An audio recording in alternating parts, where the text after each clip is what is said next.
આજે આપણે પાણીપુરીની પૂરી બનાવવાની છે જે એકદમ સોફ્ટ થશે જો તમે આવી રીતે બનાવશો તો। તેમાં મેં 1 કપ જેટલો રવો લીધો છે, અડધી ચમચી મીઠું અને 1.5 ચમચી જેટલું તેલ લીધું છે। ત્યાર પછી બધાને સરખી રીતે મિક્સ કરી લીધું છે।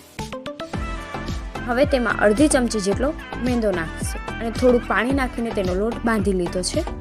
હવે એ લોટ બાંધી લીધો છે તો તેને રેસ્ટ માટે 30 મિનિટ કપડું ઢાંકીને મૂકી દઈશું। 30 મિનિટ સુધી રેસ્ટ આપ્યા પછી તે લોટને થોડું તેલ નાખીને સરખી રીતે મસળી લઈશું, જેથી કરીને તમે વધારે મસળશો તેમ પૂરી સરસ થશે। ત્યાર પછી તેની રોટલી વણવાની છે। રોટલી એકદમ પતલી વણવાની છે જેથી કરીને ફૂલી શકે।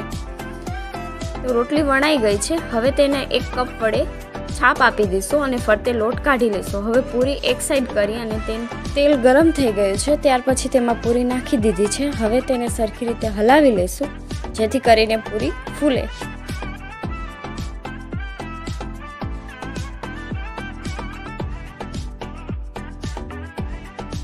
થોડીક લાલ પડતી ન થાય ત્યાં સુધી તેને તળવા દઈશું।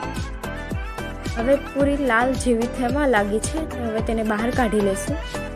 તો તૈયાર છે પાણીપુરીની પૂરી, જે આપણે રવા પૂરી પણ કહી શકીએ।